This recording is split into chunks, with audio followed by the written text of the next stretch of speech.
ആവശ്യത്തിന് ഉദ്യോഗസ്ഥരില്ലാതെ ബുദ്ധിമുട്ടുകയാണ് Kerala police. Duty സമയം കഴിഞ്ഞും ജോലി ചെയ്യേണ്ട അവസ്ഥയാണ് സംസ്ഥാനത്തെ മിക്ക പോലീസ് സ്റ്റേഷനുകളിലും. 2025 ആയപ്പോൾ പ്രത്യേകിച്ച് കേരളത്തിൽ ഒരുപാട് ക്രൈംസ് കൂടുന്നുണ്ട്. നമ്മൾ തന്നെ കാണുന്നുണ്ട്. ഇപ്പം 3 മാസത്തിനിടയ്ക്ക് എന്തുമാത്രം കൊലപാതക കുറ്റങ്ങളാണ് വന്നതെന്ന്. അതും എത്ര വയസ്സ്, 23, 24, 18, 12 വയസ്സ് അങ്ങനെയുള്ളവരാണ് ചെയ്യുന്നത്. അങ്ങനെയുള്ള സ്ഥലത്താണ് ഇപ്പോൾ പോലീസിന് ക്ഷാമം എന്ന് പറയുന്നത്. അതായത് ഡ്യൂട്ടി എടുക്കാൻ ആളില്ല. ഒന്ന് ആലോചിച്ച് നോക്കുക. അതായത് നമ്മൾ എന്തെങ്കിലും ക്രൈം റിപ്പോർട്ട് ചെയ്യാൻ വേണ്ടി പോലീസ് സ്റ്റേഷനിലോട്ട് വിളിക്കുമ്പോൾ അവിടെ അതിനനുസരിച്ചുള്ള ബറ്റാലിയൻ ഇല്ല, അവർക്ക് പ്രൊവൈഡ് ചെയ്യാനായിട്ട് പറ്റില്ല എന്ന് പറയുന്ന ഒരു അവസ്ഥ ഒന്ന് ആലോചിച്ച് നോക്കുക. അതായത് ഇത്രയും ക്രൈംസ് കൂടി വരുന്ന ഒരു സാഹചര്യത്തിൽ ഇങ്ങനെയാണ് കാര്യങ്ങൾ പോകുന്നതെങ്കിൽ എന്തായിരിക്കും അവസ്ഥ?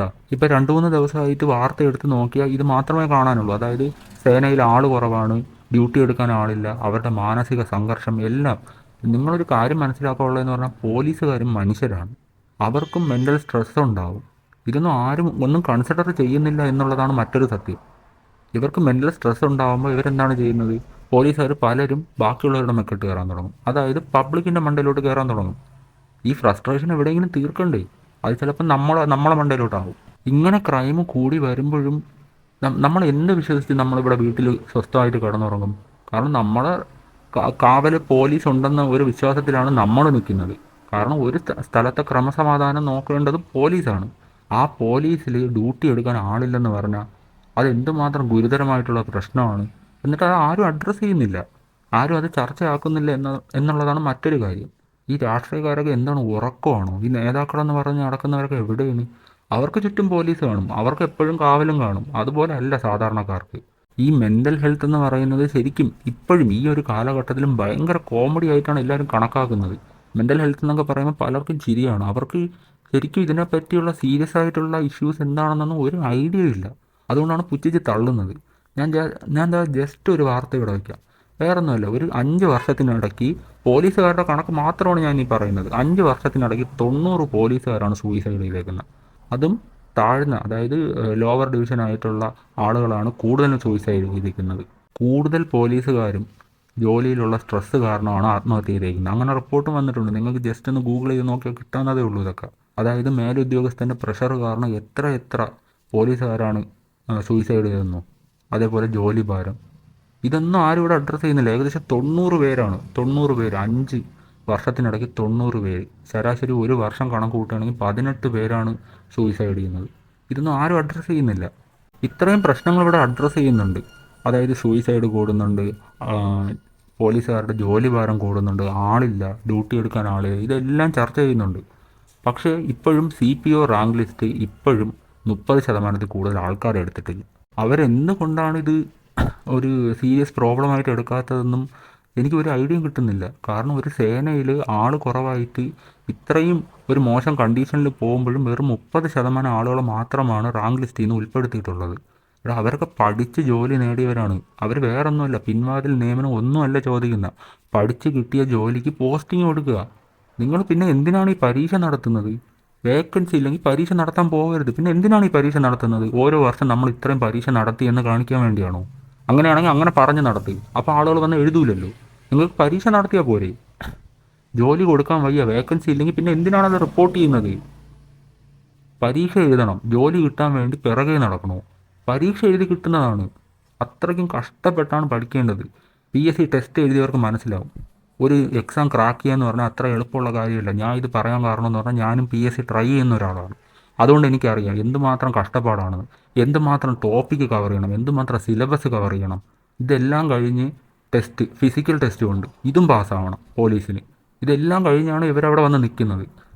പിൻവാതിൽ നിയമനം, ഞാൻ പറഞ്ഞ പിൻവാതിൽ നിയമനമല്ല, അവർ പഠിച്ചു വാങ്ങിയ ജോലിയാണ്, ജോലിക്ക് വേണ്ടിയാണ് അപേക്ഷിക്കുന്നത്. ഈ PSCയുടെയൊക്കെ തലപ്പത്തിരിക്കണവന്മാരെയൊക്കെ ശമ്പളം ആഴ്ച തോറും കൂട്ടുന്നുണ്ട്. അതിൻ്റെയൊക്കെ ആവശ്യം എന്താണ്? എന്ത് യോഗ്യതയാണ് ഇവനൊക്കെ ഇതിനെ മണ്ടേ കയറി ഇരിക്കാനായിട്ട്? എന്തെങ്കിലും ടെസ്റ്റ് എഴുതിയാണോ ഇവനൊക്കെ അവിടെ എത്തുന്നത്?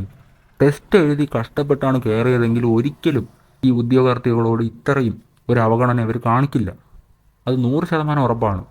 കാരണം അവർ കഷ്ടപ്പെട്ടാണ് മണ്ടയിലെത്തിയെങ്കിൽ അവർക്കറിയാം ഇതെന്തുമാത്രം കഷ്ടപ്പാടാണെന്ന്, ഒരു ടെസ്റ്റ് എഴുതി ഒരു ജോലി കിട്ടാനായിട്ട്. ഇത് ചുമ്മാ ഏതെങ്കിലും വഴി അതിനെ മണ്ടേ കയറി ഇരുന്ന് കുറേ പൈസയും വാങ്ങിച്ച് കുറേ എക്സാം വാങ്ങിയിടും. നിയമനം നടത്തുമോ അതുമില്ല. പിന്നെ എന്തിനാണ് നിങ്ങൾ ഈ വേക്കൻസി റിപ്പോർട്ട് ചെയ്യുന്നത്? ഇല്ലെങ്കിൽ ഇല്ല എന്ന് പറയണം. ഇപ്പോൾ ലിസ്റ്റ് ഇട്ടതെന്ന് പറഞ്ഞാൽ അത്രയും കട്ട് ഓഫ് കൂട്ടി അത്രയ്ക്ക് മിനിമൽ ആയിട്ടുള്ള ആളുകളെ എടുത്തിട്ടുള്ളൂ. എന്നിട്ടും അവർക്ക് പോസ്റ്റിംഗ് കൊടുക്കാൻ പറ്റില്ലെന്ന് പറഞ്ഞാൽ ഒരു 6000 പേരെ എന്ത് വിളിച്ചിട്ടുള്ളൂ. അതിൽ 2000 താഴെയാണ് നിങ്ങളിപ്പം ജോലിക്ക് വിളിച്ചത്. പിന്നെ എന്തിനാണ് ഈ ബാക്കിയുള്ളവർക്ക് ഇങ്ങനെ ഒരു പ്രതീക്ഷ കൊടുക്കുന്നത്? എത്ര പേരായിരിക്കും ഇതും കാത്ത് നിൽക്കുന്നത്? ഇനി വെറും 2 മാസമേ ഉള്ളൂ ഈ ലിസ്റ്റിൻ്റെ കാലാവധി തീരാനായിട്ട്. ഇത് കഴിഞ്ഞാൽ ഈ ലിസ്റ്റ് അങ്ങ് ക്യാൻസൽ ചെയ്യണം. ഇനി അവർ ഒന്നേന്ന് ട്രൈ ചെയ്യണം. അതിൽ എത്ര പേരുടെ ലാസ്റ്റ് ചാൻസ് ആയിരിക്കും? എത്ര പേര് കഷ്ടപ്പെട്ട് കാണും? എത്ര പേരുടെ പ്രതീക്ഷയായിരിക്കും ഇതൊക്കെ ആരോട് പറയാനാണ്? മറ്റേ ഇലക്ഷൻ വരുന്ന സമയമാകുമ്പോൾ വോട്ട് കിട്ടാൻ വേണ്ടി പെട്രോളിനും വില കുറച്ച് മറ്റേ പെൻഷനും എടുത്തുകൊണ്ട് ഇറങ്ങും. ആ ടീംസിൻ്റെ അടുത്താണ് ഇതൊക്കെ പറയണത്. ഞാൻ എന്തായാലും ആ വാർത്ത ഒന്നും ഇവിടെ വയ്ക്കാം. സീരിയസ്ലി ഭയങ്കര കഷ്ടം തോന്നും. കാരണം ഞാൻ പറഞ്ഞില്ലേ, ഞാൻ PSC വർക്കൗട്ട് ചെയ്യുന്നതുകൊണ്ട് എനിക്കറിയാം എന്തുമാത്രം കഷ്ടപ്പെട്ട ഒരു സംഭവമാണ് ഇതെന്ന്. അത്രയ്ക്കും ഡെഡിക്കേഷൻ ഉണ്ടെങ്കിൽ മാത്രമേ ഈ ജോലി കിട്ടുള്ളൂ. അത്ര എളുപ്പമല്ല ക്രാക്ക് ചെയ്യാനായിട്ട്. വരെ സംസ്ഥാനത്ത് സിവിൽ പോലീസ് ഓഫീസർ റാങ്ക് പട്ടികയിലുള്ളവർ ആശങ്കയിൽ. റാങ്ക് ലിസ്റ്റ് കാലാവധി അവസാനിക്കാൻ 2 മാസം മാത്രം ബാക്കിയുള്ളപ്പോഴും 30% നിയമനം പോലും നടന്നിട്ടില്ല. കടുത്ത ആൾക്ഷാമത്തെ തുടർന്ന് സേന വിയർക്കുമ്പോഴും നിയമനം നടക്കാത്തത് വലിയ ആശങ്കയാണ് ഉദ്യോഗാർത്ഥികളിൽ ഉണ്ടാക്കുന്നത്. TV പ്രസാദ് ചേരുന്നു കൂടുതൽ വിവരങ്ങളുമായി. TV പ്രസാദ്, എല്ലാ ദിവസവും നമ്മൾ കമന്റ് ബോക്സ് എടുത്ത് നോക്കുന്ന സമയത്ത് ഈ സിവിൽ പോലീസ് ഉദ്യോഗസ്ഥരുടെ റാങ്ക് ലിസ്റ്റിലെ ഉദ്യോഗാർത്ഥികൾ കൂട്ടത്തോടെ വന്ന് മെസ്സേജ് ചെയ്യുന്നതാണ്. പാവങ്ങളുടെ കാര്യം കാണുമ്പോൾ നമുക്ക് കഷ്ടം തോന്നും. പക്ഷെ നമുക്ക് പറയാനല്ലേ സാധിക്കൂ. 30% മാത്രമേ ആ ലിസ്റ്റിൽ നിന്ന് അപ്പോയിൻമെന്റ് നടത്തിയിട്ടുള്ളൂ. ഈ ചെറുപ്പക്കാരുടെ വലിയ പ്രതീക്ഷയാണ് ഈ ബാക്കിയുള്ള അവസരങ്ങളിലെങ്കിലും തൊഴിൽ കിട്ടുക എന്നുള്ളത്. പക്ഷേ ഒഴിവില്ലാത്തതാണോ, റിപ്പോർട്ട് ചെയ്യാത്തതാണോ, എന്താണ് ഇതിൽ സംഭവിക്കുന്നത്?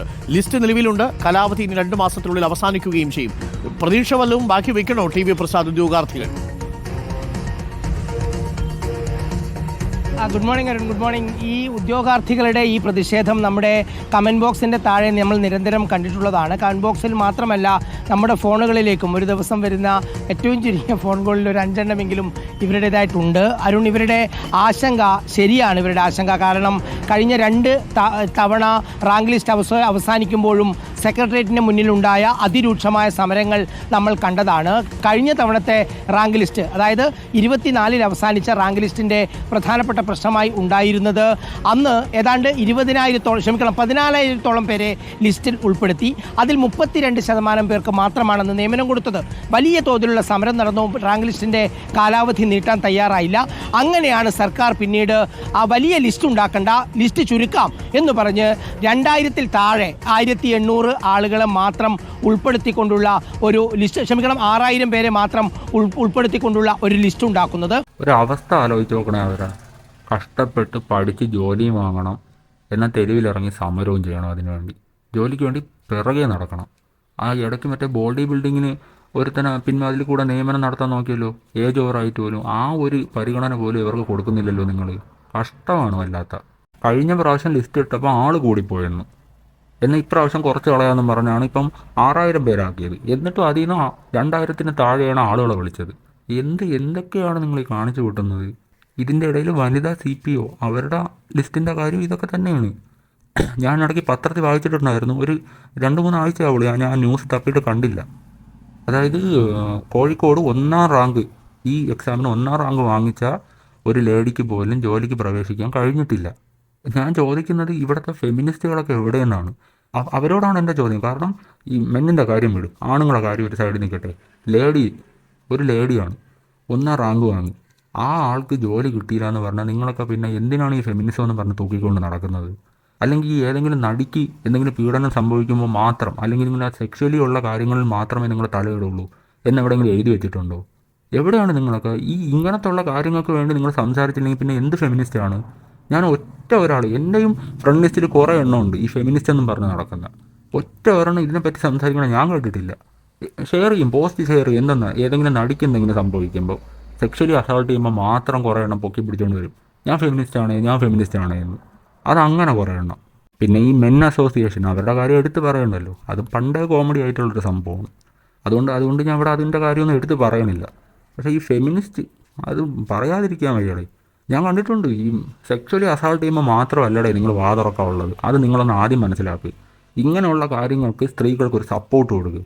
അപ്പോൾ ഫെമിനിസത്തിന് എല്ലാവരും ഒന്ന് സപ്പോർട്ട് ചെയ്ത് തുടങ്ങും.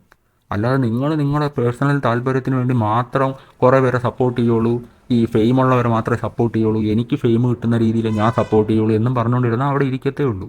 ഇതുകൊണ്ടാണ് പലർക്കും ഫെമിനിസം എന്ന് പറയുന്നത് ദഹിക്കാത്തത്. ഏതെങ്കിലും ഫെയിം ആയിട്ടുള്ളവർക്ക് എന്തെങ്കിലും പറ്റുമ്പോൾ മാത്രം ഇങ്ങനെ സംസാരിച്ചാൽ പോരാ പോരാ പോരാ. ഇതിനു വേണ്ടി ഇത്രയും നാളായി, ഏകദേശം 1 വർഷമായി അവർ പോരാടാൻ തുടങ്ങിയിട്ട്. ആരെങ്കിലും ഈ സോ കോൾഡ് ഫെമിനിസ്റ്റുകളുണ്ടല്ലോ, എവിടെ? ഒറ്റ മനുഷ്യരെ ഞാൻ കണ്ടിട്ടില്ല. ഔട്ട് ഓഫ് ദ ടോപ്പിക്കാണ് എങ്കിലും പറയാം. എന്താ ആ സെക്രട്ടേറിയറ്റിൻ്റെ ഫ്രണ്ടിൽ ആ ആശാ വർക്കർമാർ എത്ര നാളായി കിടക്കുന്നു. ഈ വുമൺ എംപവർമെൻ്റ് എന്ന് പറഞ്ഞുകൊണ്ട് നടക്കുന്ന ഏതെങ്കിലും ഒരാൾ അങ്ങോട്ടൊന്ന് തിരിഞ്ഞു നോക്കിയോ? ഞാൻ കണ്ടിട്ടില്ല. ഡെയിലി ഞാൻ ന്യൂസ് കാണുന്നതാണ്, ഞാൻ കണ്ടിട്ടില്ല. ഇനി വന്നിട്ടുണ്ടെങ്കിൽ അത്രയും നല്ല കാര്യം. എന്തായാലും ഞാൻ കണ്ടിട്ടില്ല. വന്നിട്ടുണ്ടെങ്കിൽ എന്തായാലും മീഡിയാസ് അത് കവർ ചെയ്തിരിക്കും.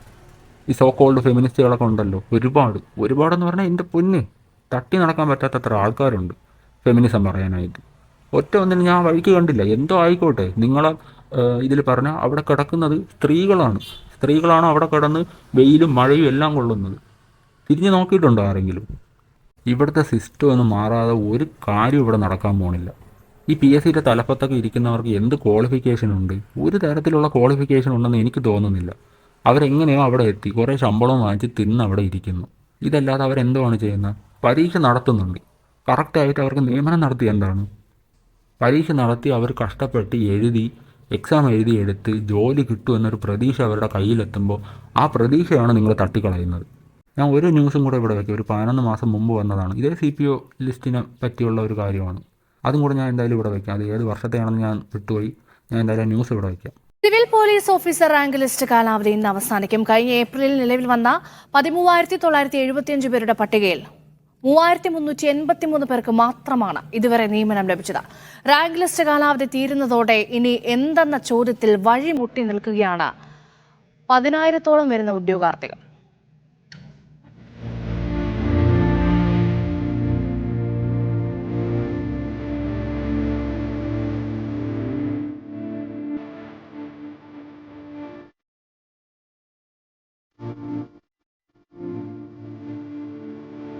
രാവും പകലുമില്ലാതെ ഇങ്ങനെ ഉറക്കമൊഴിഞ്ഞിരുന്നു പഠിച്ചു നേടിയതായിരുന്നു റാങ്ക് ലിസ്റ്റിന്റെ പേര്.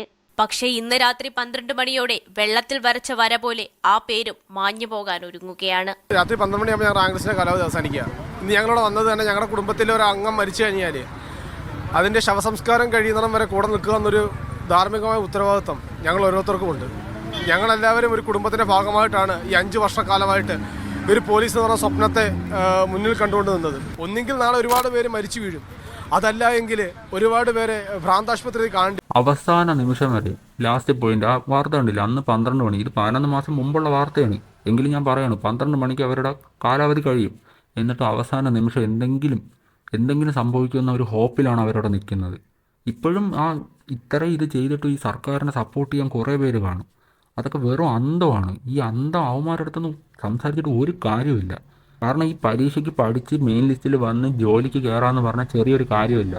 നീയൊക്കെ മറ്റേ പാർട്ടിക്കാരുടെ മൂടും താങ്ങി അവന്മാരെയും സുഖിപ്പിച്ച് നടക്കും പോലെ അത്ര എളുപ്പമുള്ള കാര്യമല്ലേ ഇത്, ഒരു ജോലി വാങ്ങുക എന്ന് പറഞ്ഞാൽ. അതുകൊണ്ട് അതിനെപ്പറ്റി അറിഞ്ഞൂടാത്തവന്മാർ ഇതിനെ ഇങ്ങനെ മറ്റേ പാർട്ടിക്കാർ ഇങ്ങനെ വന്ന് സപ്പോർട്ട് ചെയ്തുകൊണ്ടേയിരിക്കും. എൻ്റെ പാർട്ടി ഇത്ര ചെയ്തു അത്ര ചെയ്തു, 32% നിയമനം നടത്തിയിട്ടാണ് ഈ ഡയലോഗ് ഇടുന്നത്.